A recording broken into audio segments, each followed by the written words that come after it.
Le ministère de Mines de la République démocratique du Congo a annoncé une levée partielle et momentanée de la suspension des activités minières et des commercialisations des entités de traitement et de la filière cuivre-cobalt opérant dans la province du Lualaba.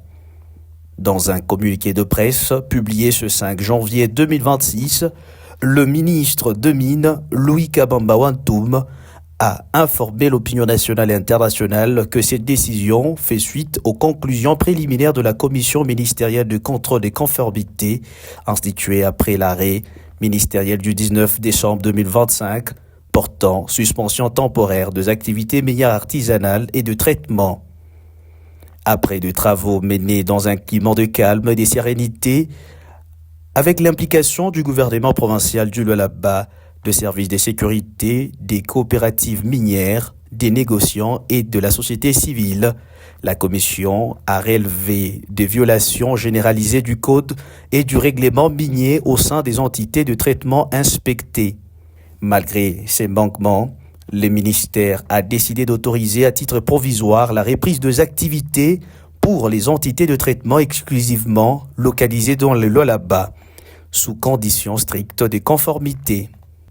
Chaque entité concernée recevra dans un délai de 72 heures une notification individuelle précisant, je cite, les mesures d'accompagnement et les réparations à mettre en œuvre, des griefs administratifs, techniques et des traçabilités relevées, le montant des pénalités à acquitter conformément à la loi minière en vigueur. La reprise des activités concerne uniquement le traitement des minerais issus des sites artisanaux locaux sous l'encadrement des services provinciaux des mines, de la SAEMAP,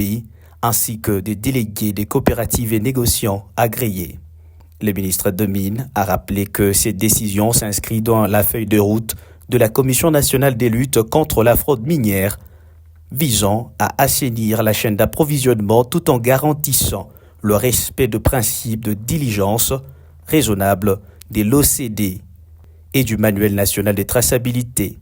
La levée définitive de la suspension reste conditionnée à la régularisation effective de chaque entité conformément aux notifications reçues.